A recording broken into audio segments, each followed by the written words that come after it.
When you need to do the things that you know you are supposed to be doing, but you just cannot stand either the work or the process or your own emotions. How the fuck do you move forward? I have used sheer discipline to move my way through life. I'll tell you a little bit of my story and then I'll tell you the lesson that I've learned. The story is very simple. I had a massive challenge that I wanted to overcome. I was building a car rental business in Lisbon.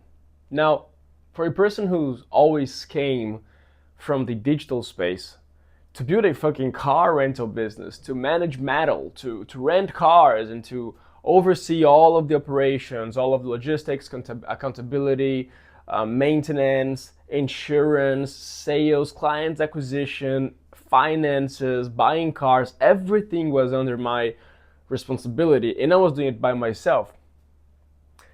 If you ask me, yes, I was a little bit naive to accept this challenge and to do it all by myself. I thought I could do it. And I am extremely disciplined. So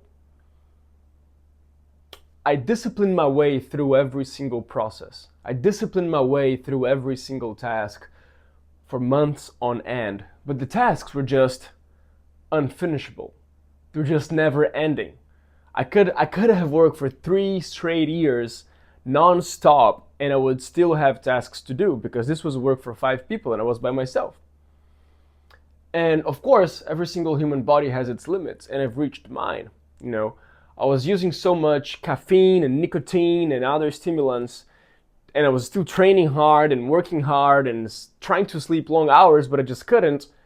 I would take 2 hours laying on bed just to get to sleep. Couldn't turn the system down, could turn off, couldn't turn off. So how do you do it? When you are in one of those extremes, right? You either is too aroused, so you were too turned on as I was. It's too much discipline, it's too much work, it's too much action, too much acceleration. Or you are on the other end of the spectrum, which is also another extreme, which is you're too comfortable. You cannot move forward. You cannot do the job. You cannot engage into action because your reality doesn't change, right? You're kind of comfortable, you're kind of making some money, or your parents pay for your bills and they don't really put any responsibility on you. They spoil you and you just cannot find the motivation. I have been in this situation as well. You know, when I used to have my marketing agency, I achieved a mild success and I had to work just 3-4 hours per week. And I was not motivated to do anything. I was not disciplined enough. This was at a much younger phase in my life. And they also couldn't do shit. So I've been in both extremes and I can talk from experience, from embodiment, how to move forward, how to advance in such dire situations. And what I found that actually solved my problem when I was in the Lisbon extreme, as I mentioned, I was too accelerated. My nervous system was so thin. I was burning out. And it's the same thing that fucked me up, for a lack of a better term, when I was with the agency situation where I was too soft. I couldn't put up enough willpower or discipline to do the work required because it wouldn't change anything in my life anyways. The real answer is identity. It's how one person perceives themselves. On the agency side, I just wanted the money. I just wanted to make some money. I was a young kid. So I didn't see myself as an agency owner. I didn't take it that seriously. It was just a gimmicky way to sell a service to someone that was in need of that service, and they paid me money. I did my job, but I was not entangled with my job. It didn't mean anything to me. I got the results, don't get me wrong. But once I've made some money, I was like, all right, that's it. That's all I need. That's all I want. I don't want anything else. My identity didn't shift. My sense of self didn't shift. When I was in Lisbon, the same thing happened. I didn't see myself as a car rental business owner. I've always been a digital entrepreneur. I've always worked with digital marketing. So I used to look at those endless tasks and I would literally think, God damn, what the fuck am I doing with my life? This has nothing to do with me. I hate every single moment of it.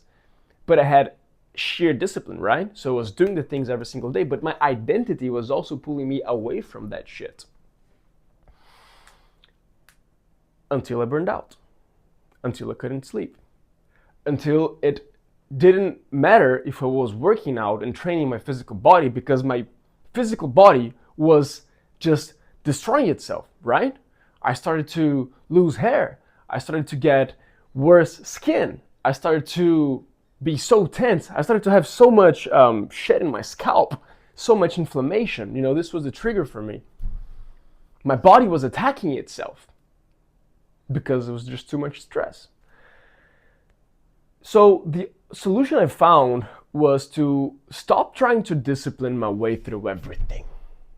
I wanted to keep my fucking hair in my body. I was looking old, bro. I was all puffed up. And if you think it's normal with 26, 27 years old to wake up with no energy, to have to be caffeinated the whole day, to have to use sheer discipline and feel like shit the whole day just to get through your actions, just to get through your tasks, do you think this is how you're supposed to live life anyways? Even if you make whatever you want to make, even if you make money, do you think that's how life's supposed to be lived? Is this how you want to steer the ship of your life?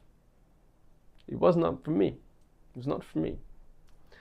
So the single fix I found was to start moving my identity, because I wanted to change behavior. I wanted to change my perception of reality. And the thing that is the source for those, outer layers is your sense of self, is your identity. So I started to mold my identity into the identity of a fucking car rental business owner. That's the insane shit. I was not. I didn't want to be, but I had to. And the only way I would make it through was molding my identity into a fucking car rental business owner. And that's what I became.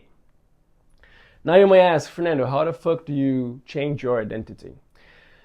So the thing is, identity is a container that is inside, it's the content that is inside a container. And the container is your perception, your environment, your metaphysical environment, your ontology,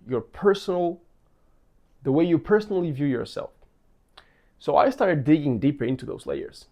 How do I see myself? What is my archetype? How do I see this person? What are my triggers? And on the next videos, I will come here and I intend to tell you how I did that. It was a very complex process, but also easily replicable. I'll say how it was for me, but regardless, if you can look at your identity, you will find the source of all of your problems. If you identify with the son that is hurt, or with the business owner that is successful, or with the athlete, or with the lazy, whatever you identify with is how you act. So if you can change on the most basic source level thing, which is your identity, you instantly become prone to executing and acting like you want to in life. If you think, I am a reader, then reading becomes obvious. Then reading becomes everyday task. If you think, I am an athlete, then working out becomes everyday task. But if you think, I am lazy, then everything is harder. Think about this. Comment something. I would love to hear. Catch you next time.